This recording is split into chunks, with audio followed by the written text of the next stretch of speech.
é um valor absoluto e, quando em risco, ela só pode ser salva por Revolução de 1964. Após a Revolução Russa de 1917, Lenin coloca em prática a sua doutrina de expansão mundial do comunismo e, em 1920, estabelece 21 condições exigidas para a filiação dos diversos partidos comunistas internacionais, dentre elas, promover ampla campanha de agitação e propaganda nas organizações militares, particularmente no Exército, através da infiltração de agentes políticos ligados ao Partido Comunista Soviético. Essas condições proporcionaram à União Soviética expandir o movimento comunista internacional, facilitando a sua interferência nas políticas internas das demais nações, inclusive no Brasil. No dia 25 de março de 1922, nasce o Partido Comunista do Brasil, o PCB. 4 meses depois, no dia 5 de julho de 1922, acontece a Revolta dos 18 do Forte, na cidade do Rio de Janeiro. Nesse mesmo ano, Antônio Canelas, um dos dirigentes do PCB, se opõe à interferência externa de Moscou nos assuntos internos do partido no Brasil, sendo logo após expulso do PCB. Em 1924, Moscou envia ao Brasil Rudolfo Guioldi, um dos fundadores do movimento comunista na Argentina, para investigar e supervisionar o PCB. Após a interferência dentro do PCB, os comunistas brasileiros passam a seguir fielmente as ordens diretas de Moscou e logo após ocorre a segunda revolta do movimento tenentista com a participação de Luiz Carlos Prestes. Ainda em 1924, após o fim da revolta tenentista, Luiz Carlos Prestes foge para o sul do país e forma a Coluna Prestes, com um efetivo de aproximadamente 1.500 rebeldes, começando seu deslocamento por diversos estados brasileiros, queimando aldeias e atacando seus moradores, nas fronteiras da Bolívia e do Paraguai. Em dezembro de 1927, Luiz Carlos Prestes se encontra refugiado na Bolívia, onde tem um encontro na cidade de Puerto Suárez com Astrogildo Pereira, um dos principais líderes do PCB, que tenta levá-lo para o partido. Em fevereiro de 1928, Prestes se muda para a Argentina e passa a estudar as obras de Karl Marx e os ensaios de Lenin.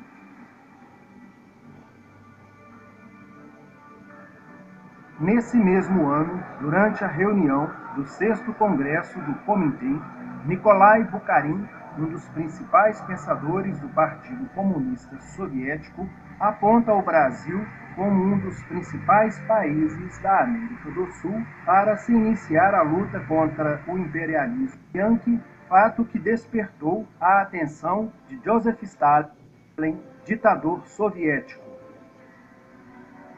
Moscou, sem perder tempo, envia ao Brasil Heitor Ferreira Lima para assumir o PCB, bem como agentes bolchevistas com passaportes alemães para insuflar as classes operárias e os desempregados.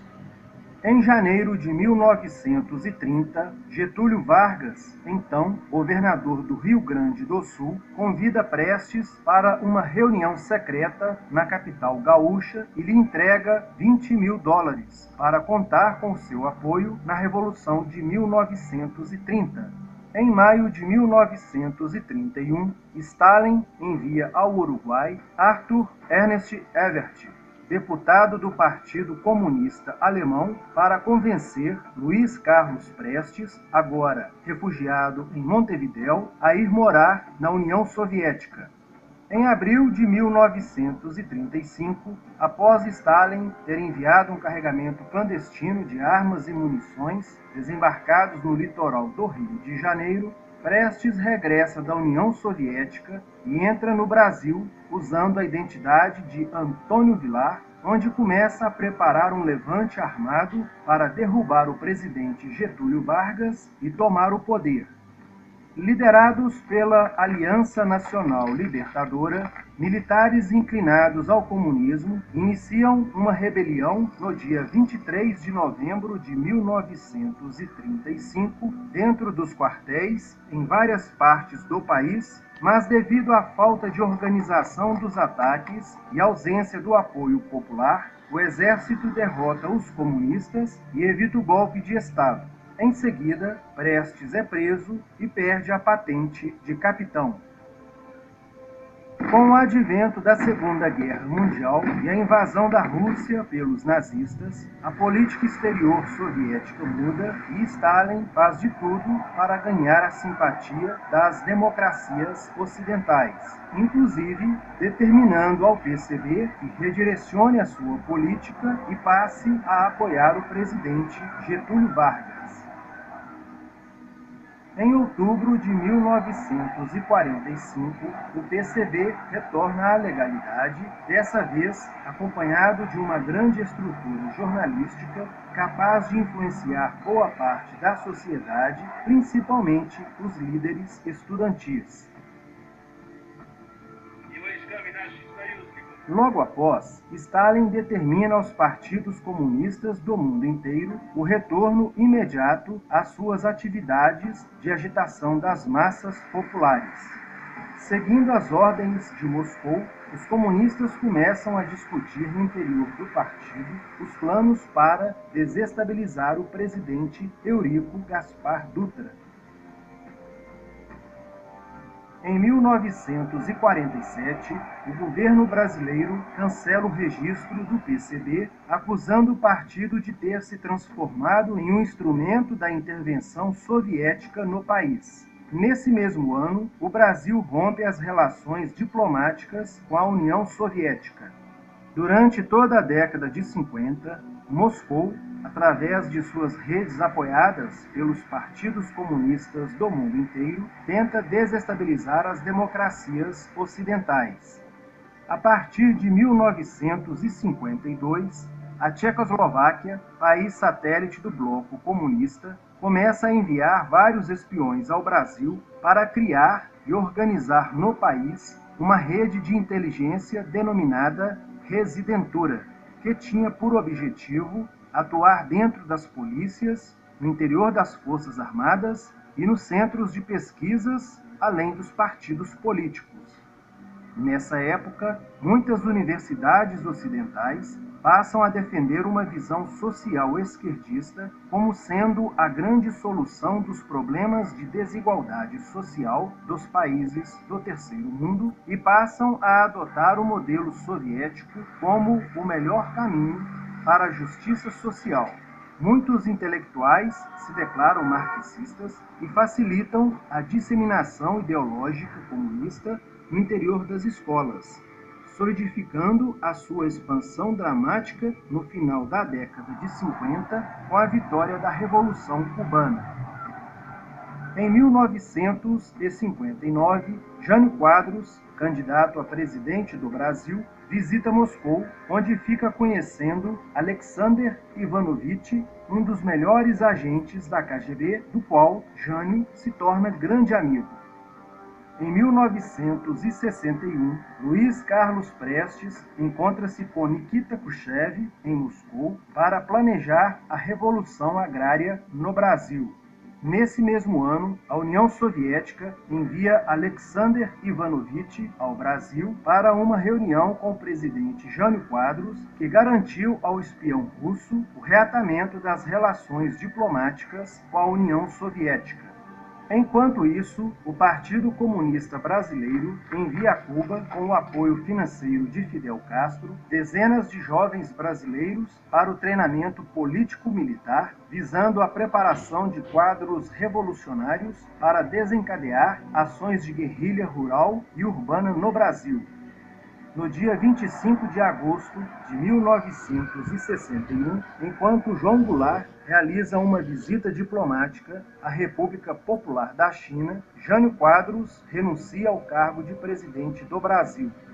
A colaboração entre os serviços de espionagem da União Soviética e da Tchecoslováquia no Brasil, a partir do final de 1961, toma um novo rumo, com o recrutamento de vários jornalistas brasileiros para a intensificação das ações de espionagem dos dois países em território nacional.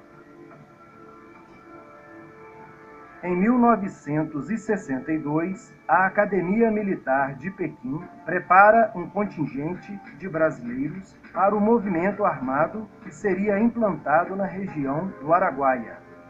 No nordeste do Brasil, Francisco Julião, com o auxílio de agentes do Serviço de Inteligência Tchecoslovaco, organiza as ligas camponesas com militantes treinados em Cuba. O apoio cubano concretiza-se com o fornecimento de armas e dinheiro, além da compra de fazendas em Goiás, Acre, Bahia e Pernambuco, para funcionarem como campos de treinamento. No dia 4 de dezembro de 1962, o jornal O Estado de São Paulo noticia a descoberta e o desbaratamento de um campo de treinamento de guerrilha no estado de Goiás, em uma das 3 fazendas pertencentes às ligas camponesas. Em setembro de 1963, João Goulart apoia a sindicalização de sargentos e dá início a uma crise disciplinar dentro das Forças Armadas. No mês seguinte, Goulart solicita o estado de sítio ao Congresso Nacional pelo prazo de 30 dias, mas tem o seu pedido negado. João Goulart, insuflado e orientado pelo seu cunhado, Leonel Brizola, prega a necessidade de reformas de base e a implantação de uma república sindicalista, colaborando para o aumento das greves, da anarquia e do caos, provocando no país a intranquilidade social, a estagnação econômica e a inflação descontrolada. Em outubro de 1963, Leonel Brizola, então governador do Rio Grande do Sul, cria o Grupo dos 11 e, através de uma cadeia de rádio, incita o povo a organizar grupos que, depois de unidos, formariam o Exército Popular de Libertação para tomar o poder pela luta armada. Brizola teria recebido um carregamento de 20.000 metralhadoras de produção tcheca próximo ao farol de Mostardas, em Tavares, no Rio Grande do Sul. No dia 13 de março de 1964, João Goulart, Miguel Arraes e Leonel Brizola participam de um comício realizado na Praça Central do Brasil, na cidade do Rio de Janeiro, pedindo a legalização do PCB e a entrega de armas ao povo para a luta armada. No dia 19 de março de 1964, acontece a primeira Marcha da Família com Deus pela Liberdade nas principais capitais do país contra o presidente João Goulart, por causa de suas decisões políticas favorecendo os movimentos de esquerda. No dia 20 de março de 1964, Leonel Brizola apoia um motim realizado pela Associação de Marinheiros e Fuzileiros Navais do Brasil, aumentando a tensão dentro das Forças Armadas.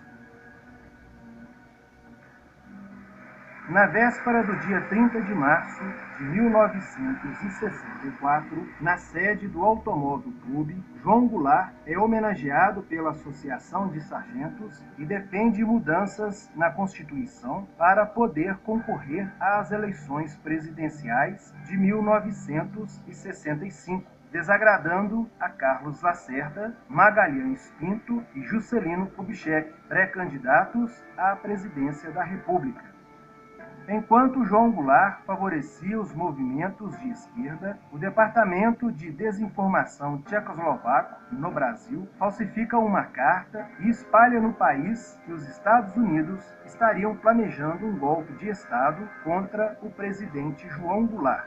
Apesar de toda a desinformação produzida, grande parte da imprensa brasileira, bem como importantes setores da Igreja Católica, do meio empresarial e da maior parte do Congresso Nacional, passam a exigir ações das Forças Armadas para conter o avanço do comunismo no Brasil. No final de março, jornais como O Globo, Jornal do Brasil, Correio da Manhã e Diário de Notícias defendem abertamente a deposição do presidente João Goulart. No dia 30 de março de 1964, o governador de Minas Gerais, Magalhães Pinto, declara total apoio à Revolução e coloca 18.000 soldados da Polícia Militar de Minas Gerais à disposição do Exército. Na madrugada do dia 31 de março de 1964, o general Olímpio Mourão Filho se desloca com as suas tropas, sediadas no estado de Minas Gerais, em direção ao Rio de Janeiro. O general Castelo Branco, ao saber desse deslocamento de tropa, telefona para Magalhães Pinto com o intuito de segurar o levante. Mas o governador mineiro argumenta que, uma vez iniciada a Revolução, seria um erro pará-la, pois alertaria as forças fiéis a João Goulart, podendo agravar a situação. Pego de surpresa, João Goulart deixa o Rio de Janeiro e viaja para Brasília, onde permanece por pouco tempo. Em seguida, Goulart se desloca para Porto Alegre, encontrando-se com Leonel Brizola, que organizava uma resistência armada.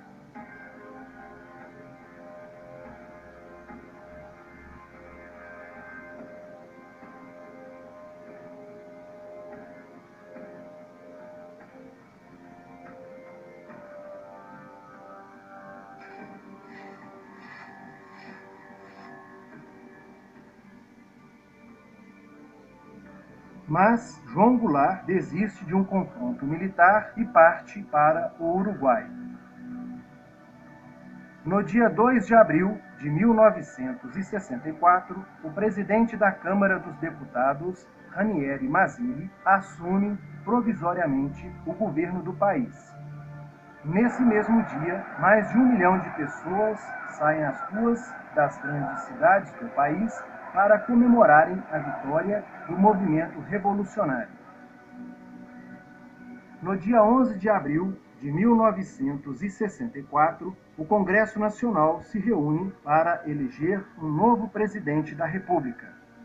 O general Castelo Branco, aclamado por grande parte da sociedade brasileira, apoiado pela imprensa e por importantes setores da Igreja Católica, além de contar com o apoio de grandes líderes políticos, entre eles Juscelino Kubitschek, Carlos Lacerda e Magalhães Pinto, recebe 361 dos 388 votos que compunham o colégio eleitoral, sendo eleito em primeiro turno. Declaro empossado na presidência da República dos Estados Unidos do Brasil, Sua Excelência, o senhor Humberto de Alencar Castelo Branco. Defenderei e cumprirei com honra e lealdade à Constituição No do dia Brasil. 15 de abril de 1964, Castelo Branco assume a presidência da República, consolida a vitória sobre o movimento comunista e renova a esperança do povo brasileiro de ter um país com dias melhores. Porém, nos anos posteriores, Carlos Marighella, ideólogo comunista, defensor da luta armada, e submeteria o povo brasileiro às ações mais cruéis da guerrilha, o terrorismo.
canal do comandante João Carlos, o cachorro Pit Monstro Johnny. Vimos aí nesse documentário todas as tentativas dos grupos terroristas de comandar esse país como agora estão querendo novamente. Vimos também em outros vídeos o patrimônio dos presidentes militares, que foi o mesmo que antes e depois do governo.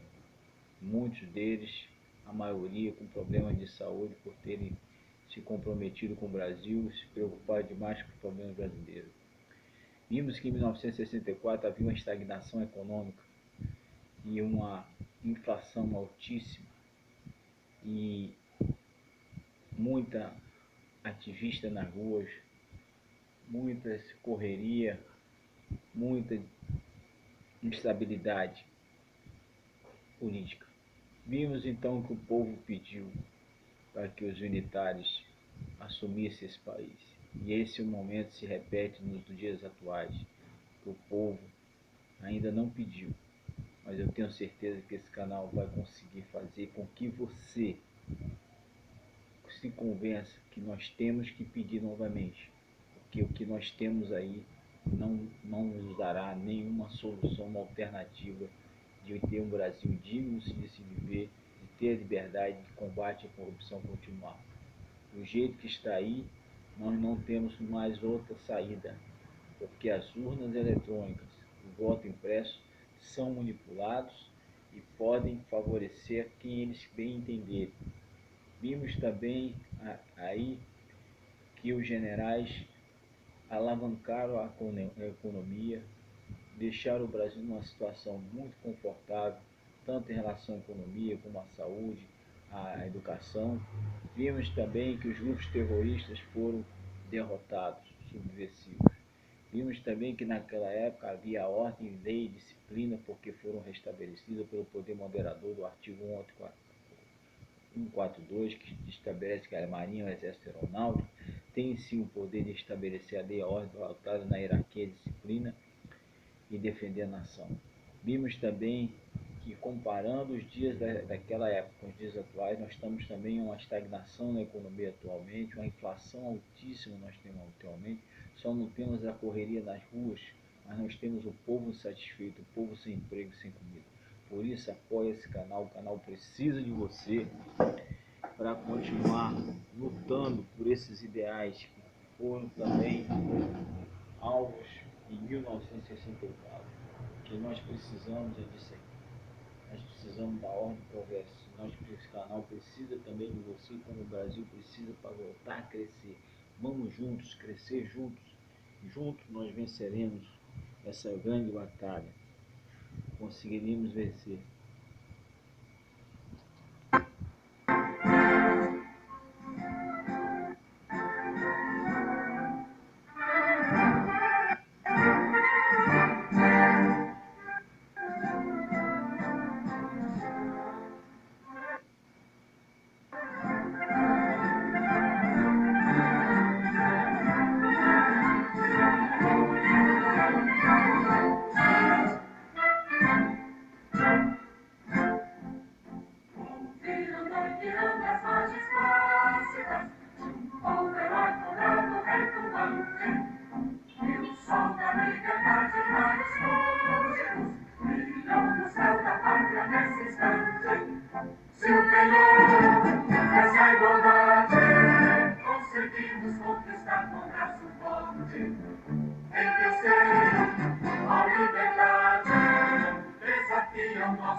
Que o maior mal do brasileiro é não ler e não conhecer a história deste país. Em seguida vem a preguiça que o brasileiro tem de ler, além dos analfabetos funcionais, que sabem ler, mas não têm a capacidade de interpretar. O povo se leva por meia dúzia de intelectuais cheios de grana que só visam o benefício próprio. Fatos sobre 5 generais presidentes que o seu professor de história nunca lhe falou. Fato 1. Quando Castelo Branco morreu num desastre de avião, verificaram os herdeiros que seu patrimônio limitava-se a um apartamento em Ipanema e umas poucas ações de empresas públicas e privadas. Fato 2. Costa e Silva, acometido por um derrame cerebral, recebeu de favor o privilégio de permanecer até o desenlace no Palácio das Laranjeiras, deixando para a viúva a pensão de marechal e um apartamento em construção em Copacabana. Fato 3. Garrasta Azul Médici dispunha, como herança de família, de uma fazenda de gado em Bagé, mas quando adoeceu precisou ser tratado no Hospital da Aeronáutica, no Galeão. Fato 4. Ernesto Geisel, antes de assumir a presidência da República, comprou o sítio dos Cinamonos, em Teresópolis, que a filha vendeu para poder manter-se no apartamento de 3 quartos e sala no Rio. Fato 5. João Figueiredo, depois de deixar o poder, não aguentou as despesas do sítio do Dragão, em Petrópolis, vendendo primeiro os cavalos e depois a propriedade. Sua viúva, recentemente falecida, deixou um apartamento em São Conrado, que os filhos agora colocam à venda, ao que parece em estado de lamentável conservação.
O Brasil e o canal precisam de vocês. Se inscrevam no canal, ajude o canal a crescer, a mudar essa situação. Só o poder militar brasileiro vai conseguir fazer isso, restabelecer a lei, a ordem, dar a você o que você merece, a sua felicidade, a sua tranquilidade, a sua estabilidade, e que voltar a economia a crescer, não ficar estagnada, nem a inflação, baixar a inflação. Tudo isso depende só de você. Se inscreva no canal e ajude o canal a crescer.